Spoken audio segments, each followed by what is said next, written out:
all right, Hagler, Hearns, and it says right there on the thing what it is. This is the fight that we weren't sure we were going to get because of all the other stuff, live from Caesar's Palace, and guys jump in. That right hand. See that right hand? Yeah. I mean, that was one of the few times you ever saw Hagler kind of fall a little, but man, that man was tough. Take that right hand. Jeez. And he's hurt, one of the few times he ever was hurt in his career. He's a little wobbly. You can see it. But man, he was special, Marvin Hagler. So was Hearns for that. Throwing bombs. Yep. Total bombs at each other. And Hagler, you guys saw it. Hagler started fast, which he usually didn't do. So that was right. A surprise. I remember that.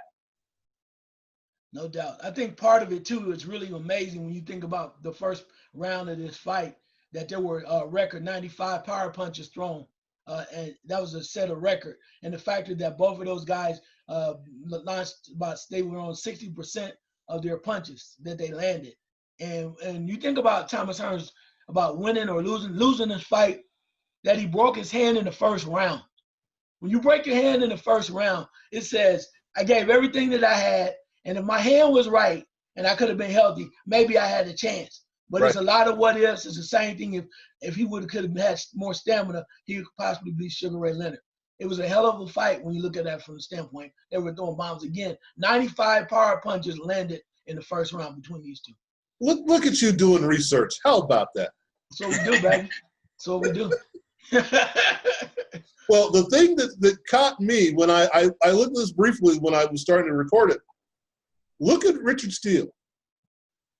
When he started, like, whoa, because, most times the referees is like, okay, he's getting as much of the workout as they are, because he's like, oh, this is what he couldn't believe what was happening, and I don't think anyone ringside could either. But, you're used to guys, just like you said, Hagler is used to easing into the fight. This is just insane. Yeah, it shows you too, though. Like you said, it shows you too when you think about Hearns, how strong he was, and the way that he hit Hagler, and it shows you how much of a man Hagler was. Right. Because most of those punches Hearns threw would have knocked other people out. Right. Exactly. You bet. And I don't think Hearns got enough credit for his career, really, because that man was talented. His chin. They talked about his chin and his stamina, right? But his heart. I mean, this fight, you talk about leaving it in the ring. I mean, he hits him with everything he's got. Look at that.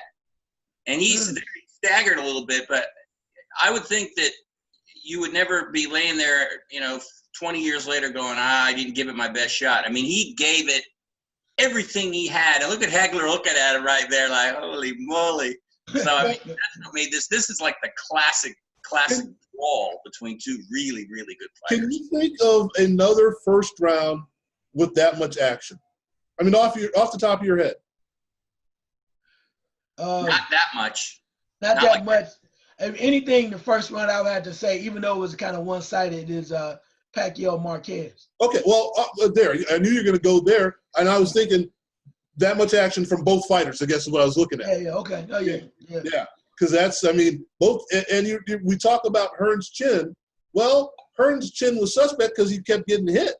It's not like it was one punch that did him in. Look at all the punches he's going to take and the punches he's going to give at the same time. Can I say this, though? When we think about this fight and you look at this fight and knowing that he broke his hand after the first round, and then you mentioned, too, about his suspect chin. When you say that, think about the people he faced. Sure. The people that rocked him. And how many other people would have been rocked like that if they faced Hagler? Exactly. So, I mean, that's when and I don't think he had a suspect chin because, like I said, look who he's getting hit by and how much he's getting hit. It's an accumulation. It's not just he got hit one with Glass Joe and went down. Yeah, no, that's a good point, Frank. Actually, the whole chin argument is always like that. A guy's got a suspect chin, gets hit with one shot, and he's out. This is an accumulation. He gets hit with so many punches in this fight. And he keeps – what I like is he's the epitome of a fighter because he just keeps on fighting. And Hagler's just going downhill. Hagler's just coming and coming. You know about the raging bull. And he's coming in the southpaw. He's changing to orthodox. And he's trying all kinds of things. And he's just relentless. I mean, I can't even imagine what it would be like to have that man coming after you. He's just grunting and throwing. He's got blood all over his face like he is. He's throwing shots at you. I mean, you talk about survival of the fittest. This is incredible. This is just an incredible fight. And Charles, to your point, which hand is broken? You can't tell. Well, it's the right hand. It's the right hand. But I mean, you can't tell. He's still throwing it. That's true, but here's the amazing thing. When you do more research, you find out that the trainer, Emmanuel Stewart, he told Emmanuel Stewart after the first round, my hand is broken. Right. And then Emmanuel Stewart told him just keep moving. And so really, even though he's throwing it, he's still a one-arm fighter. But look what he's doing with one arm. He is, but imagine if he had all of the power, the way it connects. And when you look at it, you can see he's using it. It's almost like like I used to do in basketball, Frank. I really wasn't proficient in dribbling with my left hand, but I let the ball touch it just to kind of fool you. And that's what he's kind of doing here. He doesn't have the power in the right hand because it's broken. Right. And that's another story for another time. But this is, I mean, when I thought about doing this, I thought, okay, we're going to break down some technique. There's no technique to this fight. I mean, there is, but there isn't. That's the beauty of it. And this is what when we were talking about, let's start breaking down fights. I think this is what gets us to be fight fans. This is just go out and do what you have to do. And yeah, well, Hearns is trying to box more, as Charles said, because of his broken hand. He pretty much has to, and he's gliding and sliding. And he could slug, he could box. I mean, he could do it all. But Hagler, like I said, Hagler's just like a fly on you know what. He's just there, and he's not going anywhere, and it's just relentless. It's not going to give him any room at all. No, don't let him breathe. And that. I mean, he beats him up alongside when he's on the ropes, and it's just. Remember he was wearing that hat. I think I remember he was wearing Hagler was hats that war on it. Remember that green hat? Right. Yeah, and I would say so. So, isn't this during this round? They look at his face and say, we might stop the fight because of all the blood. I think that's part of it where Thomas Hearns doesn't get enough credit for this fight. He busted Hagler up. Right. When after the first round, you're like, oh my God, they're going to stop it. Right. They don't get. He got beat. He got beat down, and in the end, he lost. But he deserved more credit, in my opinion. The way many people could bust Hagler up the way he did. And I think for his career, because he fought everybody, and from welter up. I mean, it's not like he was just fighting stiffs. He fought everybody at the top of the weight class, at their weight class.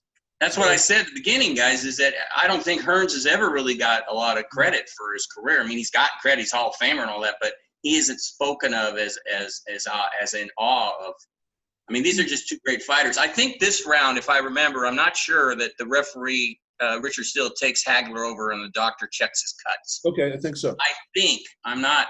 It has to be. This is the this is the last round. Yeah. If it's gonna happen, it's gonna happen in this round. Yeah, I guess. And then it drives you nuts too, because that would drive Hagler nuts. I gotta get going now. I gotta not get rid of this guy. I'm not worried about the blood. Let's go. Right. Now you're gonna make me worry about it. Let's go take care of business. Right. Now see, look at Hearns' box. Look at Hearns' dance. I mean, this is again things we don't give him credit for. Oh yeah. Keeping the distance. Sliding, moving, ducking. I mean, a jab. Legs aren't very strong, but he can really box. That's what Sugar Ray Leonard said. He can really box. Yeah. Plus, too, though, when you look at this fight and we're looking at this round, the one thing you noticed, and we know this coming out, that while Hearns is boxing and moving around, the only way he really was going to win this fight was knocking Hagler out. We know that. Right. Because as you mentioned, John, he was a bull. He was coming. He sure was. Coming strong, and you had look at Hagler's like, I don't even notice any blood. Let's go. No, not him. Yeah. And then he gets him on the left hook, right up, bam. Now, all you know is Hagler said, I'm good. Let me go. Yeah, let's do it. That's all he said. Let's go. Get the F out of my way so I can go hit that guy. Yeah, I'm good. And I feel sorry for Richard Steele because no matter what he did, even when he was trying to be good, people dogged him. Of course, they talked to him about this fight, too. They always talked about him being questionable as a referee. He was bad, but he wasn't that bad. And this is and this doesn't come out of my mouth right, but this is what one of the great things about Hearns, when he went down, and that's not going to come out the right way, but it was entertaining. It was like he gave it his all. And But he got up. Yeah, well, and when he was done, he was done. Up. Right. He was done, but he got up. He actually beat the count. That's incredible. Okay. Richard Steele did him a favor, though. He did. Right. He did him. Yes. Oh, yeah. The fight was over. The fight was definitely over, but he got up. Well, now that was our first foray into actually trying to analyze a fight, and I think we did a very piss-poor job of analyzing it. But we still enjoyed it. There was no analysis there. That's okay. I think that's – look, I'm not an expert, so what am I going to analyze it for anyway? But I think that proves to me that that's what boxing is, that we enjoyed that kind of thing. That, okay, go out and fight. I don't mind a stylist going out there and dancing for 12 rounds. I don't mind that. But that was just from the opening bell, boom, excited. It's just like you analyze Gotti and Ward. Right. I mean, we wrote the book with Dennis, right? Why would Same you? idea. Right. You don't get caught. You try to analyze it. I mean, I watched it over and over and over to try to give a little bit more perspective. I ended up just watching it because it was damn good, and it'd go, oh, man, I missed that the first time I watched it, or the second time or the third time. Oh, that was a little sneaky right hand there. I didn't see that one. So, I mean, it's really hard to and they weren't really analyzing it. If you guys remember, Manuel Stewart was there. He kept going, oh, my God, the way so it's hard to get caught up in the whole thing. I'm going to put words in Charles' mouth here and let him run from there, I think. This is where I believe he has not a problem, but not a real fondness for the Klitschko's, Lennox Lewis, those kind of fighters that don't make the fight. They win the fight, don't get me wrong, and they dominate, and they do what has to be done, but it's not like that. Not that the other way isn't bad, or is bad, but it's not like that. Am I right in looking at it that way, Chuck? Yeah, I mean, well, the point is, though, there's times, and I guess my point of that is what we call looking at one-trick ponies. And then that fight, as we mentioned, we can analyze. I mean, I threw some stats at you. John said some things. But at the end of the day, you had to throw those styles out the window because they literally Hagler was coming for him. Hearns was trying to knock him out. And you just had to fight. And sometimes in boxing, you have to fight. I mean, Deontay Wilder is a perfect example of that. Sometimes when you fighting a Ruiz and you came in with the game plan, this guy's coming for you, he's hitting you, he's backing you up. Sometimes you got to say, you know what? I got to stand my ground. I got to duck, do whatever I got to do. I just got to weather this storm, and I got to fight. And that's how you win. So all that style stuff and ducking this way, move to your right, sometimes when the guy's coming for you, weather the storm and try to find a way to take him out. And sometimes you can't get out of the way. So you have to get in the way and do something about it. Yeah, you got to fight. Sometimes you do. And I think that's one of those fights he had to. So a lot of people dogged Hearns for the way that he lost. I was like, but how many other fighters were either fearful or never even put up that type of effort versus Hagler? Or I think he does a lot more. Right. You know, and you had, like I said, you had to take Hearns out. And did he get taken out? Yes. But you had to take him out in order to do it. Okay. Well, yeah, exactly.